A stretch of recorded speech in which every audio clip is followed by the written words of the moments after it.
They didn't run because you were too intense, too emotional, or too available. They ran because for the first time something felt real enough to threaten the emotional system they built to survive. Most people misunderstand this moment and turn it into self-blame, but the truth is far more unsettling and far more freeing. Avoidants do not flee from lack of connection, they flee from depth. They don't disappear because nothing was happening, they disappear because something was happening that they were no longer in control of. At the beginning, everything feels effortless. They are engaged, curious, present in their own way. The connection feels magnetic, natural, even fated. And this is where you think, finally, this is different. But what you don't realize is that early connection lives safely in fantasy. Fantasy doesn't demand consistency. Fantasy doesn't require accountability. Fantasy allows closeness without responsibility. An avoidant can enjoy chemistry, intensity, laughter, even vulnerability, as long as it doesn't cross into emotional permanence. But the moment you show up as stable, emotionally regulated, and real, the dynamic changes. When you are warm without chasing, open without collapsing, and present without performing, you introduce something their system doesn't know how to hold. You stop being an experience and start becoming a presence. And presence is dangerous to someone who learned that closeness leads to loss of autonomy. Your consistency quietly asks a question they are not prepared to answer. Can I stay open when love stops being temporary? That question alone can activate panic. This is why the shift feels sudden to you. One day they are leaning in, the next they are distant, distracted, or confused. And you replay everything, looking for the mistake, the text you sent, the moment you leaned too much, the thing you should have done differently. But nothing broke. The connection crossed an invisible line. It moved from safe to significant. And significance requires emotional responsibility. At that moment, their nervous system doesn't interpret love as safety. It interprets it as risk. Risk of being needed, risk of being seen, risk of being expected to stay, risk of having to grow. And instead of processing this consciously, their system goes into defense. They pull away not to punish you, but to regulate themselves. Distance becomes the way they breathe again. Here is where it gets painful for you, because you can feel that they care. The distance isn't cold, it's tense. The silence isn't empty, it's loaded. You sense that something is happening under the surface, and that makes you reach. You want clarity. You want reassurance. You want to understand what changed. But when you reach during this phase, your reaching gets filtered through their fear. Your desire for closeness becomes pressure. Your questions become demands. Your love becomes something they must escape from. And without meaning to, they begin rewriting the story. They convince themselves that you are asking for too much, that the timing is wrong, that something feels off. This story is not about you, it's about restoring their sense of control. Because control is how they feel safe. And the closer they felt to you, the more control they feel slipping away. This is the paradox that confuses people the most. When you are not important to an avoidant, they can stay relaxed. When you are replaceable, they can remain present. But when you become irreplaceable, when you matter, when your absence would hurt, the alarm goes off. Because caring creates vulnerability, and vulnerability contradicts the identity they built around self-reliance. So they run. Not dramatically, not always visibly, but emotionally. They become less responsive. They compartmentalize. They retreat into logic, work, distraction. And if you don't understand what's happening, you interpret this as rejection. You think, if I were truly special, they would stay. But the truth is harder to accept. You were special enough to trigger the fear they never resolved. This is why trying harder doesn't work. Explaining more doesn't work. Being more patient doesn't work. Because the problem isn't misunderstanding, it's capacity. You are asking someone with an underdeveloped emotional system to tolerate intimacy that requires growth. And no amount of love can replace the work they haven't done. What matters now is how you respond. Because chasing clarity from someone who is dysregulated doesn't bring them closer. It convinces them that distance is necessary. The power move is not pulling away to punish, but standing still in your self-respect. Holding the truth that you care, while refusing to abandon yourself to keep someone comfortable in their fear. When you stop chasing, you stop feeding the story that love is dangerous. You stop participating in the dynamic where your worth is measured by how much you can endure. And that's when the truth becomes visible. Either they face themselves, or they don't. Either they grow, or they keep running. But you no longer have to run after them to find out. Because their running was never proof that you weren't the one. It was proof that being the one would require them to become someone they are not yet ready to be. When you become a mirror to an avoidant, you stop being just another person they date, and you become a reflection of everything they've been avoiding inside themselves. This is why it feels so personal, because it's not like you were toxic, not like you were careless, not like you were playing games, you were simply real. You showed up with consistency, You communicated with clarity. You didn't use chaos to create chemistry. You brought a calm kind of love. The kind that doesn't beg, doesn't perform, doesn't threaten. It just exists with quiet confidence. And for someone whose entire relationship strategy is built around emotional control, that kind of presence can feel like exposure. Most people think avoidants pull away because they don't care. But often, they pull away because they care, and they don't know what to do with the responsibility that comes with caring. They can flirt, they can chase, they can charm. They can even be vulnerable in short bursts. But long-term emotional availability is different. Long-term emotional availability requires you to be seen over time, not in moments. It requires you to stay consistent, not just intense. It requires you to repair, not just disappear. And this is where you becoming the one changes the entire emotional atmosphere. With casual connections, they can keep the upper hand. If someone is unstable, if the relationship is on and off, if the other person is chasing, it gives the avoidant a familiar script. They can lean back and still feel safe because the emotional burden is carried by the other person's effort. But when you are stable, you remove that script. You don't collapse into their distance. You don't turn their silence into a rescue mission. You don't make yourself smaller to keep them comfortable. You don't overfunction to compensate for their underfunctioning. And without realizing it, your stability places them in a new position. They are now faced with themselves. You become a mirror in 3 ways. First, you reflect their fear of being known. Because you pay attention, you notice patterns. You feel the emotional temperature shift. You can sense when they're pulling away, even before they admit it. And because you are emotionally intelligent, you don't just react, you understand. That understanding might seem like safety to you, but to an avoidant, it can feel like someone is reading the parts of them they've been hiding even from themselves. Being known means being accountable, and accountability is terrifying when you've survived by slipping away. Second, you reflect their fear of needing. Because your presence starts to matter, they begin to miss you. They think about you more than they want to. They feel softer in your arms than they plan to. They catch themselves wanting to tell you things, to share, to be close. And the moment they feel that pull, a conflict starts inside them. One part wants the connection, the other part wants to stay protected. So their mind searches for a reason to shut it down. Not because you did something wrong, but because needing someone threatens the avoidant's identity of self-reliance. They don't just fear losing you, they fear losing control of themselves. Third, you reflect their fear of emotional responsibility. Because stable love is not just a feeling, it's a practice. Stable love invites plans, consistency, effort, honesty, repair. It invites the future. And the future is the end game. The future is where love stops being optional. The future is where their behavior has consequences. The future is where they can no longer hide behind, "I'm busy," or "I'm not sure," or "let's see what happens." The future asks them to show up. And when you are the mirror, they can't pretend anymore. Your steadiness highlights their avoidance. This is why things can feel amazing right before they pull away. Because the closer they get, the more the mirror intensifies. They can feel how different you are. They can feel how much you could matter. And that potential creates pressure, not because you are pressuring them, but because their system interprets potential as risk. If they let you in, they might have to change. If they let you in, they might not be able to run the same way. If they let you in, they might have to talk about feelings, needs, boundaries, and repair. And if they have never learned how to do that, the relationship doesn't feel like love. It feels like a test they might fail. So they start doing small things to regain distance. They become less available. They delay replies, they use logic as a shield. They focus on tiny flaws to reduce the emotional intensity. They tell themselves they're not ready, they're not sure, the timing is off. Sometimes they even create conflict, because conflict gives them an exit. Conflict allows them to feel justified in retreating. And you, because you are emotionally invested, start trying to fix it. You start overthinking, you start proving.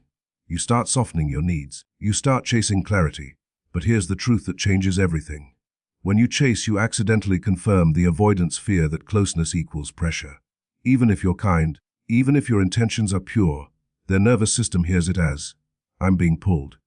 So the more you try to hold the connection together, the more they feel the urge to escape it. Becoming a mirror isn't a curse, it's a revelation. It reveals whether someone has the capacity to meet you. It reveals whether they can handle a love that is calm, consistent, and real. And your power is not in convincing an avoidant that you're safe. Your power is in staying safe inside yourself, while they decide whether they will rise to the level of the love you offered. This is where most people get trapped, because they try to solve an avoidant with logic. And what they are really dealing with is a nervous system that has learned to treat closeness like a threat. You can be the healthiest partner in the world, You can communicate calmly. You can ask for the simplest reassurance. You can show love without pressure. And still, something inside them can react as if you're taking away their oxygen. Not because you are dangerous, but because their body remembers something their mind can't explain. An avoidant nervous system is trained around one belief: dependency equals pain. So when closeness increases, their system doesn't relax into safety, it prepares for impact. It's like an alarm that goes off the moment intimacy gets real. They might not even know why they feel irritated, restless, numb, or suddenly off. They just know they need space. And space becomes the medicine they reach for, because distance is how they regulate. This is why words don't match behavior. They can say they like you, they can say you matter, they can even say they miss you, but then their actions pull back. And it confuses you because your brain is looking for a consistent story. You think, if you miss me, why are you disappearing? If you care, why is it hard to talk? If I'm not asking for much, why do you act like I'm asking for everything? The answer is that your request is not being processed as a normal request. It's being processed as a threat signal. When you say, "Can we talk?" they may hear, "I'm about to be trapped." When you say, "I miss you," they may hear, "Now you're responsible for my emotions." When you say, "Where is this going?" they may hear, "You're about to lose your freedom." Even if you say it softly, even if you say it once, even if you say it with love, their nervous system is not listening for meaning, it is listening for danger. And here is the part that is hardest to accept. They can misread your love as pressure even when you are not pressuring them. Because pressure is not what you are doing, it is what they are feeling. That's why you can't perform your way out of it. You can't become perfect enough. You can't be low maintenance enough. You can't be patient enough to soothe a wound they have not faced. If your existence triggers their fear of intimacy, you will feel like you're constantly negotiating for basic emotional presence. Now, let's talk about what happens inside you when this begins. Because you are human, you feel the shift, you sense the distance, the replies get slower, the warmth fades, the plans become vague, their energy changes, and you start scanning, you start analyzing, you start replaying conversations, you start trying to fix the disconnection before it becomes a breakup. And from your side, that makes sense. You're trying to restore safety. You're trying to get back to clarity. But from their side, your scanning is felt as pressure. Your concern is felt as pursuit. Your desire to talk is felt as demand. Even if you don't raise your voice, even if you don't accuse, even if you simply ask, "Are we okay?" An activated avoidant often experiences emotional closeness as loss of control, so anything that pulls them toward connection can intensify the urge to escape. This is why chasing clarity can backfire. You think you're building a bridge, but their nervous system thinks you're closing the exit. And when an avoidant feels like the exit is closing, they don't lean in, they create distance fast. They go numb, they shut down, they get busy. They disappear for hours, days, sometimes longer. And then you feel abandoned, and you reach again, and now the cycle is feeding itself. Here's a painful truth: the more you chase, the more you become the proof they use to justify running. Not because you are wrong for wanting love, but because they will interpret your desire as evidence that you are too much, too needy, too demanding. They will rewrite the story in their head to match their defense. They'll say, "This is why I can't do relationships," or "This is why I need space," or "This is why it won't work." Not because you did something unforgivable, but because their brain is protecting them from vulnerability. And here is what you must remember. You cannot argue with someone's defense mechanisms. You can only stop volunteering to be harmed by them. So what is the right response? Not games, not manipulation, not punishment, but regulation. Your nervous system must stay calm, because if your nervous system goes into panic, you will behave in ways that confirm their fear. This is where self-respect becomes strategy. You hold your center, you speak clearly once. You don't flood them with messages. You don't over-explain. You don't chase their reassurance like it's life support. Because the truth is, if you have to chase someone to stay connected, you are already doing the relationship alone. Calm clarity sounds like this: "I enjoy what we have, and I want consistency. If you need space, take it. But I'm not available for a connection that disappears whenever closeness shows up." That is not harsh. That is healthy. It tells the truth without begging for it. And then you watch. Not their words, their actions. Because when someone is truly capable, they don't punish you for needing. They don't fear you for loving. They meet you. They communicate. They repair. They come closer even when it's uncomfortable. And if they can't, the most powerful thing you can do is stop trying to make your love small enough to fit inside someone else's fear. The shift that changes everything is not a trick. It's not silence to make them miss you. It's not pretending you don't care. It's not turning into someone cold just to win. The shift is internal. It's the moment you stop trying to manage their fear, and you start managing your self-respect.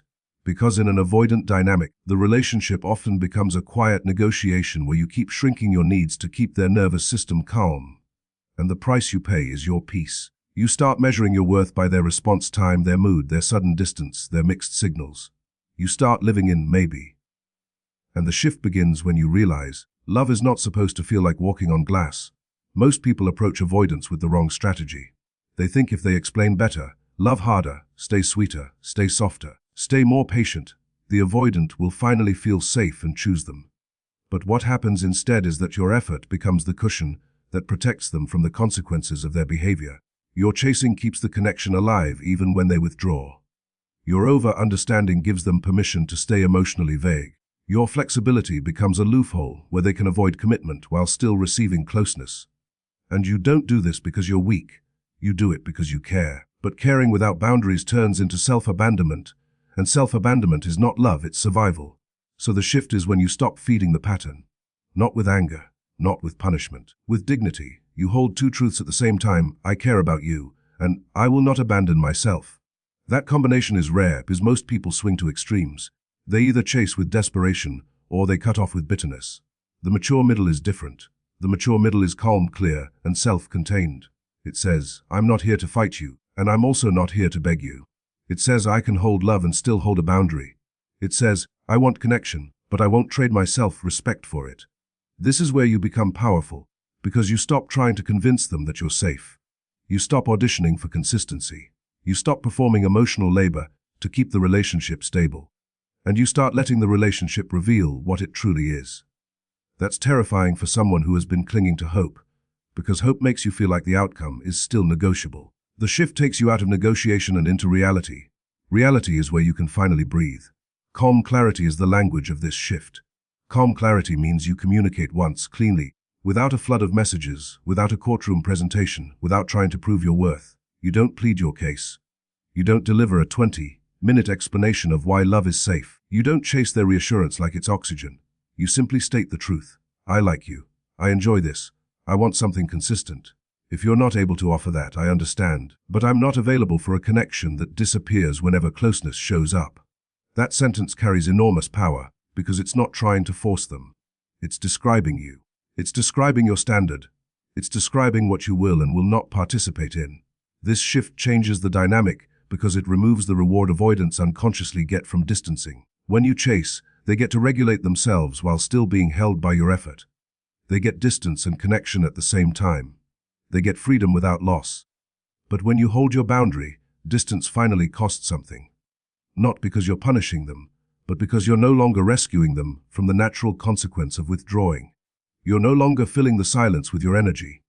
You're no longer turning their later into your patience. You're no longer translating their coldness into excuses. You're allowing the distance to be what it is, a choice.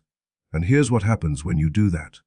Your nervous system begins to calm down because you're no longer living in reaction. You stop scanning your phone. You stop interpreting every shift in their tone like it's a disaster. You stop bargaining with your dignity. You return to your life. You return to your routines. You return to the parts of you that existed before this person became the center of your emotional world. And the moment you return to yourself, you stop becoming easy to manipulate with inconsistency. This is also the moment you find out what's real. Because some avoidance, when faced with a boundary that is calm and loving, will actually rise, not instantly, not perfectly, but they will become more intentional. They will communicate more. They will stop disappearing. They will learn slowly that love doesn't mean control and connection doesn't mean entrapment.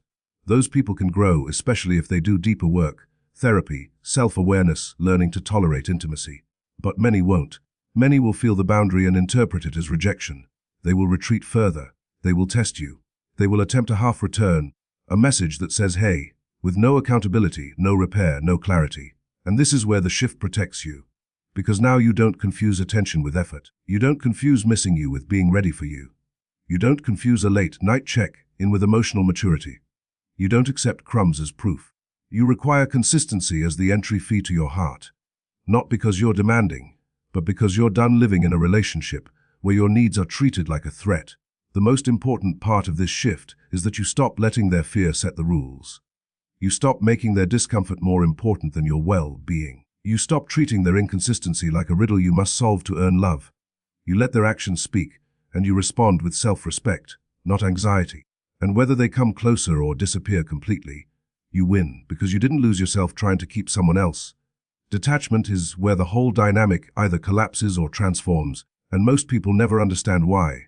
They think detachment is coldness, punishment, or playing hard to get.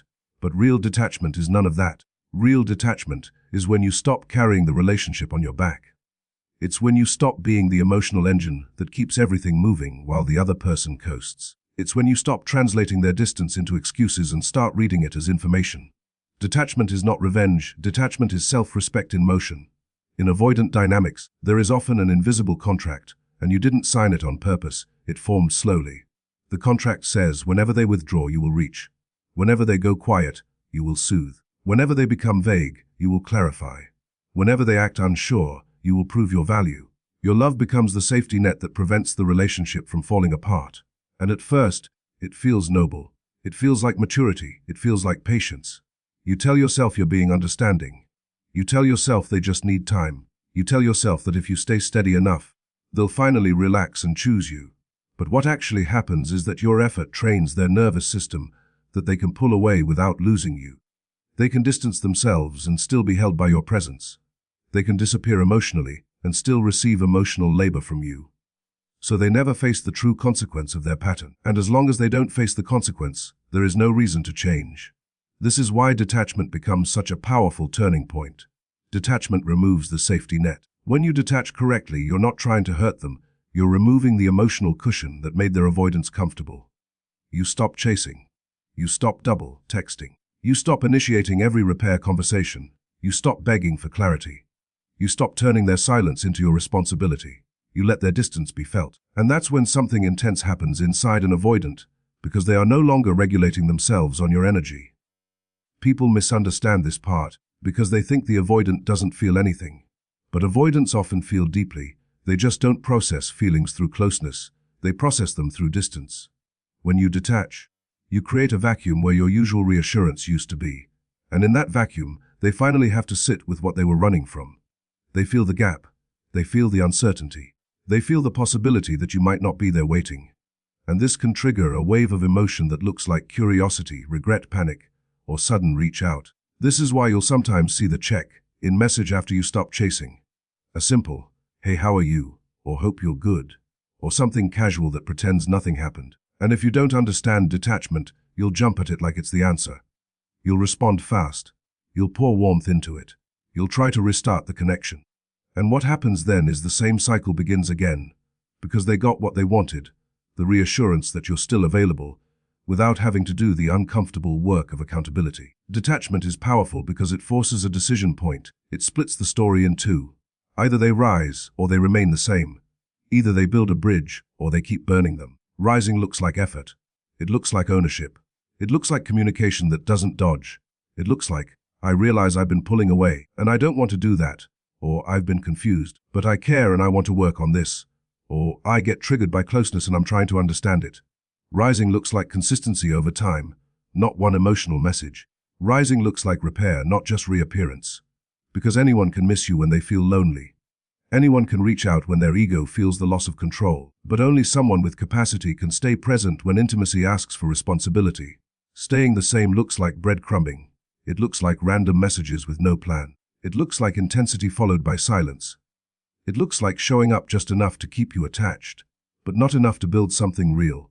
It looks like reaching out when you pull away and disappearing when you lean in. That is not love, that is regulation. They are using the connection to stabilize themselves without committing to the vulnerability that real love requires. And this is the moment detachment protects you, because detachment changes what you respond to. You stop responding to attention, and you start responding to behavior. You stop rewarding the bare minimum. You stop being impressed by words. You watch what they do next. Do they follow up? Do they clarify? Do they make a plan? Do they show consistency for weeks, not hours? Do they face the discomfort of talking about the elephant in the room? Or do they avoid it, keep it casual, keep it vague, keep you guessing? Detachment isn't just about them. It's about you coming back to your own emotional standards. It's about reclaiming the parts of yourself that got trained to wait. It's about ending the addiction to uncertainty, because uncertainty can become addictive. It keeps you in fantasy. It keeps you hoping. It keeps your nervous system alert. Detachment calms that addiction because it gives you a new rule. You don't invest in what cannot meet you. The most misunderstood part is that detachment doesn't guarantee they'll return. Detachment guarantees something more valuable. It guarantees clarity. It reveals whether they valued your presence or just your availability. It reveals whether they want you or they want the comfort of being wanted. It reveals whether they have capacity or only desire. And once you see the truth, you stop chasing a person and you start choosing a life where love doesn't require you to disappear inside yourself. The endgame test is the moment where everything becomes painfully clear, because this is where you stop judging the relationship by how it feels in bursts, and you start judging it by what it can sustain. Most people get trapped in avoidant dynamics because they confuse sparks with stability, chemistry with character, longing with readiness. They think love is proven by intensity, by missing each other, by coming back after distance like it means something sacred. But the endgame is not about how strongly someone feels when you are slipping away. The endgame is about who they become when love asks them to stay. Avoidance can return for many reasons, and this is where you must be honest with yourself. Some return because they are genuinely realizing what they lost. Some return because the silence forced them to feel emotions they've been avoiding. But many return for reasons that have nothing to do with maturity. They return because they feel lonely. They return because their ego feels the absence of your attention. They return because the freedom they thought they wanted starts to feel empty. They return because they miss what you gave them. Your warmth, your consistency, your calming presence, your emotional labor. And if you don't understand the endgame test, you will mistake a return for a transformation. A return is not proof. A return is simply a re-entry. The test is what follows. The test is whether their behavior changes, whether they show capacity, whether they bring clarity, whether they repair, whether they can tolerate closeness without punishing you for it. The reason this matters is because avoidant love can feel like a drug. It's the highs and lows, the pursuit and withdrawal, the moments of deep connection followed by unexplained distance. Your nervous system becomes trained to crave the good moments and to tolerate the bad ones because you believe the good ones are the real them. But what someone does consistently is the real them. What someone does under pressure is the real them. What someone does when they feel vulnerable is the real them. And if their consistent pattern is to disappear, avoid accountability, and keep you guessing, then you are not in a relationship. You are in a cycle. So the endgame test begins when they come back, or when they try to come back. They might reach out casually. They might act like nothing happened. They might offer warmth with no context, hoping you'll reopen the door without asking for anything uncomfortable. And this is where you must resist the temptation to accept crumbs just because you've been starving. Because crumbs feel like a feast when you've been living on uncertainty. But if you accept crumbs, you teach them that they can keep the pattern and still keep you. The endgame test is not you interrogating them or punishing them. It's you quietly measuring reality. It's you noticing whether they can hold a difficult conversation. It's you noticing whether they can take responsibility without becoming defensive. It's you watching whether they follow through on what they say. It's you seeing whether their effort lasts beyond the first wave of emotion. It's you checking whether they are willing to move toward consistency, or if they only move toward you when you pull away. Capacity shows itself in very specific ways. Capacity looks like clarity, not vague hints, not, I don't know, not, let's just see, but honest statements about intention. Capacity looks like accountability. Not excuses, not blaming your needs, not rewriting the story, but owning the withdrawal and naming the pattern. Capacity looks like repair, not just reappearing, but addressing what happened and making a different plan. Capacity looks like consistency, not a good week followed by silence, but steady communication, steady effort, steady emotional presence over time. And you don't demand these things like a threat. You simply live by them. You set standards that protect your peace. You stop negotiating with someone's potential. You stop treating their trauma as a free pass. You can have compassion without sacrificing yourself. You can understand their attachment style without becoming collateral damage to it. The endgame test also reveals something about you. It reveals whether you are addicted to the chase. Because sometimes the hardest thing isn't letting go of them. It's letting go of the fantasy that if you love perfectly, they will finally choose you. The fantasy is seductive because it gives you control. It says, if I say the right thing, do the right thing, wait long enough, they will become ready. But you cannot love someone into readiness. Readiness is a decision. Readiness is a skill. Readiness is built through self-awareness, discomfort, and growth. So the test is simple but not easy. You stop asking, do they miss me? And you start asking, can they meet me? You stop asking, are they thinking about me? And you start asking, are they showing up for me? You stop asking, is this connection special? And you start asking, is this connection safe? Because safety is the real end game. Emotional safety is the foundation of lasting love. And here's the most freeing truth. The paradox ends when you stop making their fear your responsibility. Their triggers are theirs to work through. Their avoidance is theirs to face. You can be supportive, but you cannot be the therapist they date. You cannot be the home they visit when it's convenient. You cannot be the person who carries their emotions while yours get dismissed. You deserve a love that doesn't require you to shrink your needs to keep someone close. If they are truly meant for you, they won't just come back with words. They will come back with behavior that proves growth. They will come back willing to do the work, to communicate, to repair, to tolerate closeness, to stay present when it's uncomfortable. And if they can't, then the end game test has done its job. It has shown you the truth, not to punish you, but to save you.